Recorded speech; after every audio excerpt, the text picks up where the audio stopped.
Hey everyone, कैसे हैं आप सब। उम्मीद करता हूँ आप सब बढ़िया होंगे। तो इस वीडियो में हम डिस्कस करेंगे कि आपको आईबीपीएस पीओ मेंस के लिए क्वांट को बिल्कुल ज़ीरो से कैसे तैयार करना है। ठीक है, क्या चीज़ें नहीं करना है और जो चीज़ों को लेकर आप बहुत लोग डराते रहते हैं। जैसे देखो, क्या बोलते हैं कि अरिथमेटिक बहुत हार्ड आता है, पहली चीज़। और एक बोलते हैं कि लॉजिकल डीआईज आती हैं, लॉजिक क्रैक करना ही मुश्किल हो जाता है। ठीक है, लॉजिकल डीआईज आती हैं। तो देखो, मैं आपको दोनों चीज़ें बता देता हूँ। अरिथमेटिक डीआई, यदि अरिथमेटिक में आपको दिक्कत है तो आप वो वाले क्वेश्चंस कर सकते हो, जैसे स्टेटमेंट बेस्ड क्वेश्चंस आते हैं मेंस में। ठीक है, स्टेटमेंट बेस्ड में क्या होता है, Q1 Q2 वाले। ठीक है, ये दो वैरायटी के क्वेश्चंस आते हैं। स्टेटमेंट 1 2 सफिशिएंट, आप यदि आपका अरिथमेटिक थोड़ा भी ठीक ठाक है, थोड़ा भी ठीक ठाक मतलब जैसे कुछ फॉर एग्जांपल कुछ बेसिक चैप्टर्स जो आपके हैं वो क्लियर हैं, तो वो आप क्वेश्चंस कुछ बना सकते हो। ठीक है, कुछ क्वेश्चंस Q1 Q2 के आप बना सकते हो। जैसे कि आपको पता चला कि क्वांटिटी 1 में आपको एज दे दी है 24 और क्वांटिटी 2 में आपको कोई क्वेश्चन लिख के दिया और उसमें जो इसमें भी आपसे एज ही कैलकुलेट करवा रहा है, तो ये आपका एक प्री का अरिथमेटिक का क्वेश्चन है। प्री के अरिथमेटिक में जो क्वेश्चन आता है ना एज का, वो क्वेश्चन आपको यहाँ पे दे दिया। इसमें जो एज पूछी है बी की वो आ रही है 48, तो क्वांटिटी 2 जो है क्वांटिटी 1 से ज़्यादा हो गई। तो इस तरह के क्वेश्चन देखने को मिल सकता है आपको, और हो सकता है दोनों में आपको एक एक क्वेश्चन दिया हो। तो ये जो क्वेश्चन होते हैं ये डुएबल होते हैं। मैं वो आपको क्वेश्चन बता रहा हूँ जो डुएबल होते हैं, ताकि आपका थोड़ा डर खत्म हो क्वांट मेंस का। मेरे को कल भी एक मेल आया, परसों भी आया, कॉमेंट भी आया। ठीक है, कि उनको क्वांट मेंस में स्पेशली दिक्कत है, बाकी चीज़ें तो हो जा रही है मॉक में भी और रियल एग्जाम में भी वो बना ही लेंगे, लेकिन क्वांट का उनको ज़्यादा टेंशन है। तो वो डर मैं आपका ख़त्म कर रहा हूँ। आपको क्या करना है अभी से लेके एग्जाम तक वो भी मैं आपको बताऊंगा। ठीक है, दो चीज़ें मैंने बताई। अब आपको एक और चीज़ बताता हूँ, नंबर सीरीज़ भी आती है मेंस में। ठीक है, कैसी नंबर सीरीज़ आएगी, सिंगल एक लाइन वाली नहीं आएगी, दो सीरीज़ आएंगी 1 2। इस सीरीज़ में आपको कुछ दिया रहेगा, सपोज यहाँ पे कोई चीज़ मिसिंग है तो वो हो जाएगी आपकी x, और इसी x का नीचे यूज़ होगा कहीं इसमें। फिर आपको जैसे इसमें आपका x आ गया और इसमें आपको कहीं पे y दे देगा, फिर आपसे वो x और y का फैक्टर पूछ लेगा, मल्टीप्लाई करके बताओ क्या आ रहा है, और ऑप्शन में दिया रहेगा। एक पैटर्न ये हो गया।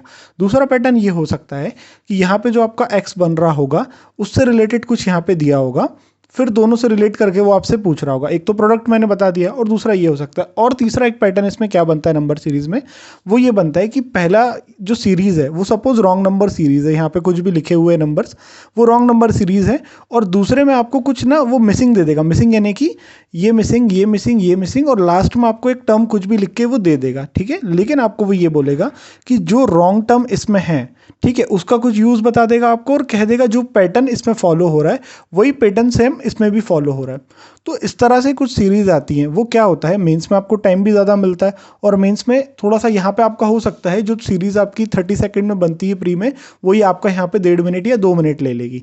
तो आपको टाइम ज़्यादा भी तो मिल रहा है, और क्वेश्चंस भी बहुत लिमिटेड बनाना है, ऐसा भी नहीं कि आपको पूरा अटेम्प्ट करना है। ठीक है, तो ये मैं आपको वो क्वेश्चन बता रहा हूँ जो डुएबल होते हैं। अब अपन डीआईज पे आते हैं। ठीक है, अरिथमेटिक के लिए मैंने आपको ये Q1 Q2 स्टेटमेंट 1 2 बताया है ना, डेटा सफिशिएंसी जो आते हैं वो बताया, और नंबर सीरीज के कुछ क्वेश्चंस बनाती है। यदि क्वाड्रेटिक आपका बहुत अच्छा है, जैसे मुझे क्वाड्रेटिक में दिक्कत है, मैं प्री लेवल की बना लेता हूँ, मीन्स में जो फैक्टर अंडर रूट वगैरह वाली आती है वो मुझे दिक्कत करती है, क्योंकि मेरा जो था वो बायोलॉजी बैकग्राउंड था। ठीक है, फिर भी मैं जैसे तैसे करके यहाँ तक पहुँचाऊँ कि एक मेंस भी मेरा क्लियर हो गया क्वांट में। तो आप फिर सोचो, आप भी कर ही सकते हो चीज़ें। ठीक है ना, बहुत ज़्यादा ऐसा नहीं है कि बिल्कुल नहीं हो पाएगा। एक और आपको मैं बताता हूँ डीआई के लिए। देखो, डीआई यदि आपकी 4 5 6 जितनी भी डीआई आ रही है, सारी डीआई ऐसी नहीं होती कि बिल्कुल आप टच ही नहीं कर पा रहे हो। हाँ, आपको कोई टेबल भी मिल सकती है। हाँ, आपको टेबल प्लस लाइन ग्राफ का कॉम्बिनेशन भी मिल सकता है।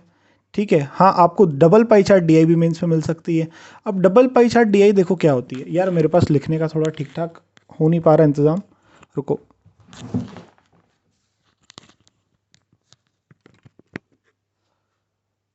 ठीक है, देखो, डबल पाई चार्ट डीआई जैसे ये है, इसमें हो सकता है आपको यहाँ पे टोटल का वो दे दे, और यहाँ पे सिर्फ किसी एक का दे दे। यहाँ पे आपको सपोज वो लिटरेट का दे दे कि ABCD विलेज है, 5 विलेज हैं, इसमें टोटल ये हैं, लिटरेट ये हैं। फिर क्वेश्चंस में हो सकता है आपसे मेल फीमेल अलग अलग बनवा के वो पूछे, फिर पूछ ले मेल लिटरेट इतने तो फीमेल इलिटरेट कितनी है। तो इस तरह से वो पूछ सकता है। तो इसका सीधा सा मतलब क्या है, ये कोई लॉजिकल डीआई नहीं है, ये आपकी है कैलकुलेटिव डीआई। इसको आप कैलकुलेटिव बोल सकते हो। आपको क्या हो सकता है, इसमें पहले आप 100% इसका निकालोगे, फिर इसमें से इसका निकालोगे, फिर इसका निकालोगे। तो आपको जहाँ पर प्री में एक कैलकुलेशन करना पड़ती है, वहाँ पे यहाँ पे आपको 3 कैलकुलेशन करना पड़ सकती है, वो भी लेंदी वाली। तो ये होता है, कैलकुलेटिव डीआई आपको ज़रूर मिल सकती है आप। लेकिन लॉजिकल डीआई में क्या होता है, जो चीज़ें दिखती नहीं है लेकिन होती हैं। ठीक है, दिखती नहीं है लेकिन होती है। जैसे कि मैंने आपको कल भी एक बताया था, जैसे क्रिकेट बेस्ड ये बैटिंग एवरेज है, कोई बॉलिंग एवरेज है।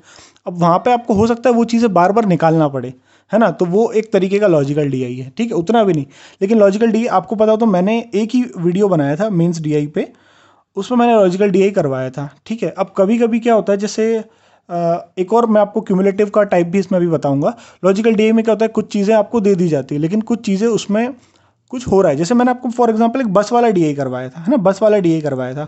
उसमें वो ये बता रहा है कि A B C D 4 bus stop हैं। ठीक है, ए से बस स्टार्ट हुई चलना और पॉइंट डी तक बस जा रही है। ठीक है, ये अपनी बस जा रही है, यहाँ पर कुछ कुछ पैसेंजर्स बोर्ड बोर्ड किए। ठीक है, यहाँ पे कुछ पैसेंजर्स जो है बस से एग्जिट यानी कि उतर गए।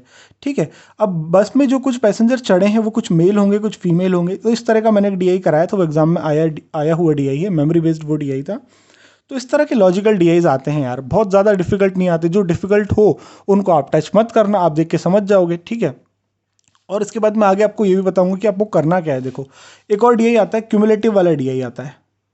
क्यूमुलेटिव डीआई में क्या होता है कि जैसे यहाँ पे मैं सपोज, सॉरी ABCD नहीं, इसको आप डेज ले लो, Monday Tuesday Wednesday Thursday Friday ऐसा ले लो। अब कोई काम है यहाँ पर हो रहा है, कोई चीज़ का यहाँ पे प्रोडक्शन हो रहा है, कोई चीज़ यहाँ पे सोल्ड हो रही है, मतलब सेल भी होती जा रही है। अब यहाँ पे 100 का प्रोडक्शन हुआ, 60 सेल हो गई। अब यहाँ पे सपोज ट्यूसडे को जो प्रोडक्शन हुआ 160, लेकिन यहाँ पे बच कितनी गई, 40 बच गई। तो 40 जो है इसमें ऐड हो जाएगी, मतलब इसके पास अब ट्यूसडे को 200 का स्टॉक हो गया। तो ये जो 40 वाला डेटा है ना, ये वही डेटा है जो आपको कहीं पे गिवन नहीं है, ये आपको खुद से अज्यूम करना पड़ेगा। कहीं नोट में ऊपर लिख दिया होगा कि जो प्रोड्यूस्ड है आइटम मंडे को और उनमें से जो अनसोल्ड रह गए वो ट्यूसडे को ऐड ऑन हो जाएंगे। तो आपको इस तरह से इसको करते जाना है। यदि वो आपसे स्टॉक पूछ ले वेडनेसडे का फ्राइडे का, वो आपको निकालना पड़ेगा। तो ये एक तरीके का लॉजिकल डीआई। तो ऐसे लॉजिक्स जो आप क्रैक कर सकते हो वो डीआई आप बना सकते हो। ठीक है, ये क्यूमुलेटिव डीआई में क्या होता है कि आपको कभी कभी 3 चीज़ें दे दी जाती है। जैसे यहाँ पे मैंने सिर्फ एक बताई, यहाँ पे दूसरी भी होती, तीसरी भी होती, तो वो नीचे एक्यूमुलेट होती जाती। क्यूमुलेटिव डीआई यदि आपको सीखना है, मैं वीडियो सोर्स बता रहा हूँ, मीनाक्षी मैम का एक वीडियो है, उसमें उन्होंने ये गाइडली वाली मैम है, इनका आप एक वीडियो देख लेना, उन्होंने करवाया है। उसके बाद हर्षल सर ने करवाया हुआ है, बहुत अच्छे से इन्होंने समझाया हुआ है। ठीक है, इनका तो एक प्रीवियस ईयर का मेमोरी बेस्ड है, आरआरबी पीओ का ड्राई और ड्राई वेस्ट और वेट वेस्ट, ये वाला कुछ है ना, ड्राई वेट वाला एक डीआई था इनका। वो गाड़ी आती कचरा गाड़ी, वो कचरा उठाती है, वो वाला एक डीआई था। वो ये डीआई देख लो आप, इससे आपको समझ में आ जाएगा। ठीक है, तो ये आपको क्यूमुलेटिव डीआई के लिए करना है। और मैं आपको बता दूं कि आपको प्रिपेयर कैसे करना है डीआईज के लिए। देखो, मेमोरी बेस्ड डीआई सारे बना लो। मेमोरी बेस्ड आपको कहाँ मिलेंगे, यदि आप खुद से सॉल्व करना चाहते हो तो आप चले जाओ गाइडली के मॉक्स में और टेक्स्ट बुक के मॉक्स में। और यदि आप क्लास देख के सीखना चाहते हो तो आप जाओ, चैनल का नाम लिख देता हूँ, लर्निंग कैप्सूल्स चैनल पे जाओ, हर्षल सर का चैनल है, इस पर जाओ आप, इन्होंने करवाए हुए हैं।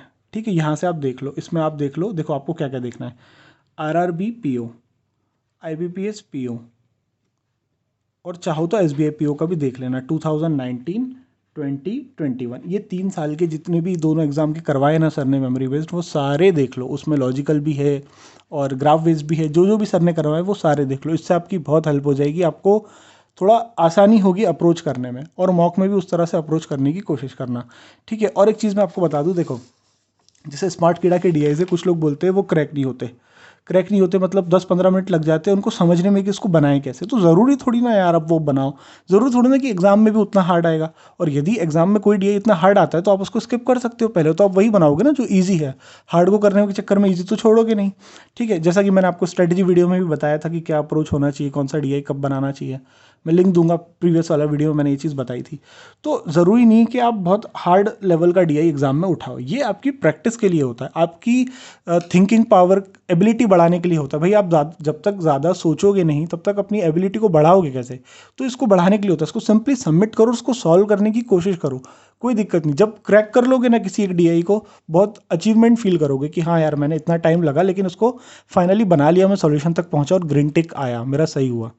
तो उसको रीअटेम्प्ट करके आप बढ़िया से बनाओ, सॉल्व करो। तो वो आपकी कैपेबिलिटी बढ़ाने के लिए होता है। यदि आपको कोई और एग्जाम लेवल मॉक बनाना है तो बिल्कुल वो बनाओ, लेकिन प्रैक्टिस के लिए ये चीज़ आप किया करो, ये ज़रूरी है। ठीक है, तो ठीक है, यही था इस वीडियो में, थोड़ा डीआई के लिए आपको बताना था। मेरी कोई प्रिपरेशन नहीं थी इस वीडियो के रिगार्डिंग, बस रैंडमली मैं बैठ गया बनाने, मुझे टाइम मिला तो मैंने ये वीडियो बना दिया। इसलिए मैं थोड़ा ऑर्गेनाइज्ड वे में आपको नहीं बता पाया। बाकी जो बातें मैंने बोली हैं वो आप ध्यान से सुनना और इम्प्लीमेंट करना, ठीक है। लास्ट में आपको एक चीज़ और बता दूँ, स्मार्ट कीड़ा पर ऑफर एक्सटेंड हो गया 2 दिन के लिए, दिवाली तक। तो ये आज है और कल है, ठीक है। तो ये ऑफर आप चाहो तो चेक कर लेना, लिंक मैं आपको डिस्क्रिप्शन में दे रहा हूँ।